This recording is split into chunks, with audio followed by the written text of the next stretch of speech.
शोहर से, आप मुझसे कितना प्यार करते हैं। शोहर, तुम अंदाजा नहीं कर सकती कि मैं तुमसे कितना प्यार करता हूँ। बीवी, कोई मिसाल दे। शोहर, अच्छा, ये समझो कि मैं मोबाइल फोन हूँ और तुम उसका सिम कार्ड हो, यानी मैं तुम्हारे बगैर कुछ भी नहीं। बीवी शोहर से, क्या रोमांटिक मिसाल दी है। शोहर दिल में, शुक्र है इस झल्ली नु कख पता नहीं मोबाइल दो सिम लाए।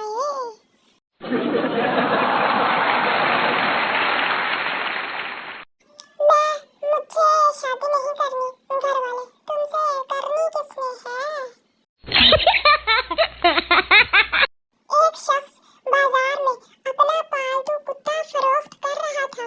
वो ऊंची ऊंची आवाज में उसकी तारीफें कर रहा था कि ये कुत्ता बहुत अक्लमंद है, हर बात जल्दी समझ लेता है, डाक खाने में खत पोस्ट कर आता है, बाजार से सौदा सलफ ले आता है, बच्चों को स्कूल लाने और ले जाने का काम भी करता है। एक शख्स ने पूछा, ये इतना अच्छा है तो तुम इसे फरोख्त क्यों कर रहे हो। उस शख्स ने जवाब दिया, पिछले दिनों हमारे घर चोर घुस आए थे, मैंने देखा कि कुत्ता टॉर्च लेकर चोरों को तमाम कीमती चीजों के बारे में बता रहा था।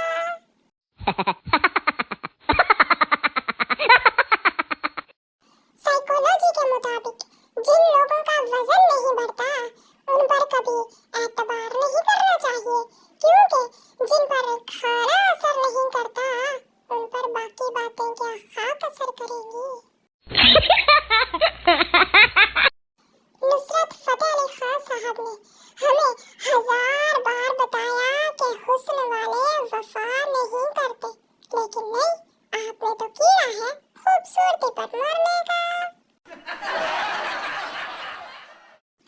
कल बस में एक लड़की खड़ी थी, मैंने उसको कहा, आप मेरी जगह में बैठ जाएं।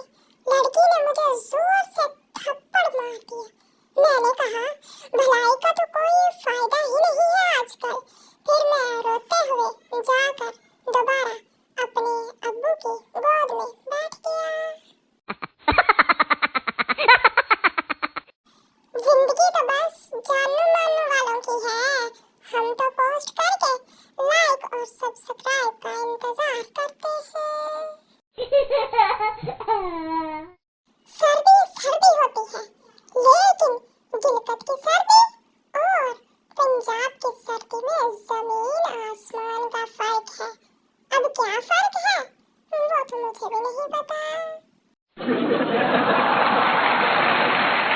आज एक सवाल है कि अगर आपको एक दिन के लिए टीचर बना दिया जाए तो सबसे पहले क्या करेंगी। नंबर 1, क्लास में दाखिल होकर खुद ही छुट्टी का ऐलान, सबको कहानी सुनाकर खुद सो जाना, बच्चों से चाक मंगवा कर आर्ट करना, या फिर होमवर्क खत्म और मोबाइल की क्लास में इजाजत। कमेंट्स में अपना जवाब जरूर बताइए कि आप क्या करेंगे।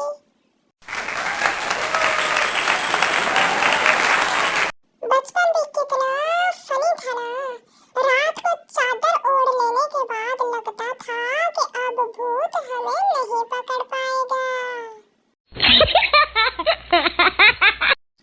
पोस्टें कर करके थक गया हूँ, मगर मजाल है जो किसी का दिल आया हो मुझ पर। दोस्तों को घड़ी की सुइयों की तरह होना चाहिए, कोई छोटी हो कोई बड़ी, कोई सुस्त हो कोई फास्ट हो, लेकिन जब किसी के 12 बजने वाले हों तो सब एक साथ खड़े हों। कभी पसंद ना आए मेरी पोस्ट तो बता देना, ऐसा चमाट पड़ेगा ना कि सब कुछ अच्छा लगने लगेगा। हद है, मुफ्त की पोस्ट पे भी नखरे। लोग कहते हैं हमेशा अपने दिल की सुनो, पर मुझे समझ नहीं आती कि बंदा धक धक का क्या मतलब समझे। मुजरिम, कोशिश करना कि मुझे फांसी न हो जाए, चाहे उम्र कैद हो जाए, लेकिन सजाए मौत से बच जाऊं। सरदार है, तुम फिक्र मत